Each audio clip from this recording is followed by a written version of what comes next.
October 26th of 2000, the heavily hyped PlayStation 2 is unleashed on the masses. The first year of PlayStation 2, the biggest hit on PlayStation 2 was Matrix. People were watching the movie. They weren't playing the game.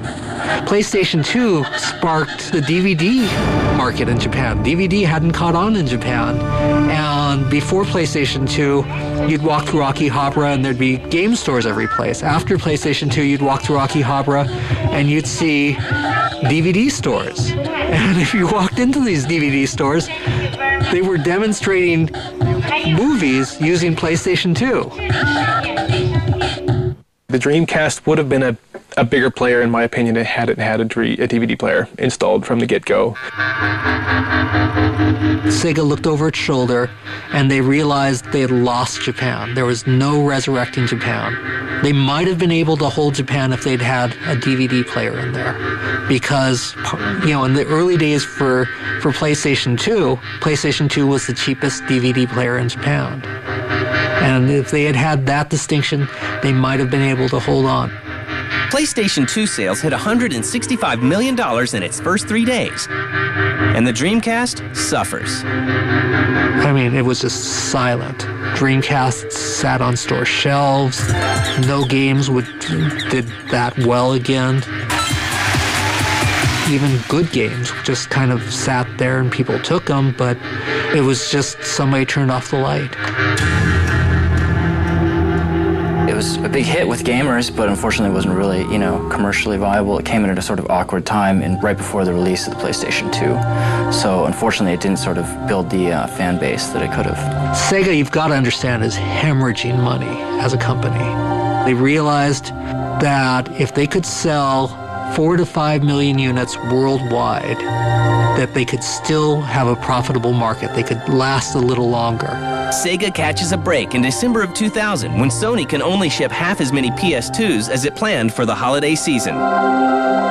We had a crew of people who were very into being the underdog. I'll allow you to die like a warrior. Oddly enough, becoming the underdog almost galvanized us further.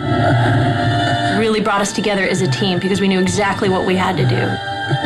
And they thought, we drop our price, we come out aggressive with all kinds of things, including you could have a free Dreamcast. And it wasn't enough. They pushed. And at the end of Christmas, they hadn't made headway. What are you saying? Rumors started coming out that Sega was no longer manufacturing Dreamcasts. No! And I remember interviewing Charlie Belfield. I said, the rumor is that you're going to discontinue. And he said, no, that's not true. And I said, are you manufacturing them now? And he said, no. And I said, how much inventory do you have? And it turned out that there was more inventory in the channel and in their warehouses than there was sold. And I said, okay, that doesn't look good. Charlie, when will you start manufacturing again? And that was when Charlie said, we have no plan to start manufacturing again. And that was the first time Sega came out and officially announced that, we've discontinued. It was a real crush to the egos of everybody. I mean, I remember I was in the meeting where we were told that the Dreamcast was not going to continue, and everyone just was silent. Everyone was just speechless. No one said a thing. It was just very heavy, very oppressive. I don't know that Sega could have done anything differently to really save the Dreamcast. The biggest nail in their coffin was Sony really pushing the PlayStation 2. To the delight of gamers around the world, Sega announces that they are going to create games for all consoles.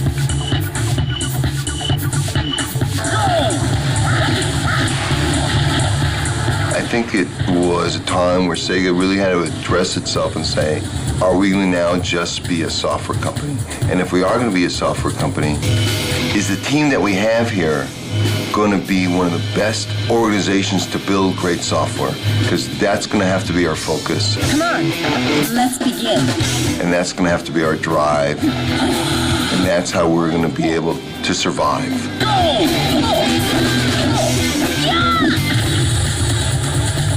So when Sega said that they would no longer be hardware specific, there was a lot of excitement. They really were the belle of the ball.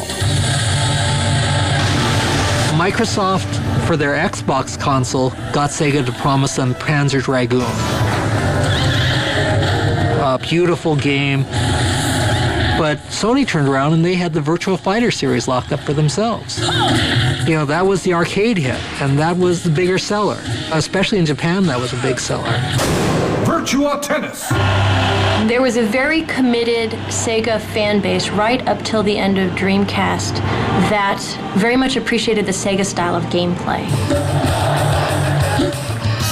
As we transitioned from a hardware company pushing the Dreamcast platform to a software developer,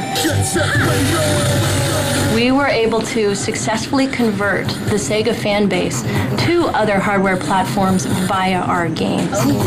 We were able to explain to gamers, yeah, you can still have your jet grind radio, but it's just going to happen on these other platforms, but we promise you it'll be the same exact wonderful gameplay experience.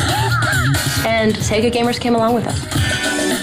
But the Dreamcast will live on in gamers' hearts and memories. If you picked up a Dreamcast, you were holding something that felt like a gamer's machine. It felt like it was made for games. Without a doubt, the Dreamcast showed the world that online gaming was possible and fun and interesting on console. So there's no question, with respect to online gameplay, Dreamcast will be remembered forever. Dreamcast was something special, mostly because, it came from Sega. So the games that really were released with it, especially at the beginning, were some of the best games of the last generation, or even this one. I've been in this industry a long time. I've seen a lot of hardware companies come and go. Dreamcast will always have a position in this industry from a historic standpoint. Because it did so well in the first 2 years that it was there, it really established itself. Here is a system that was ahead of its time. People who owned a Dreamcast in 2000 and 2001 were probably a lot happier than people who owned a PlayStation 2. Because there were a lot of great games for Dreamcast. I think that it will go down in history as one of the more desirable systems.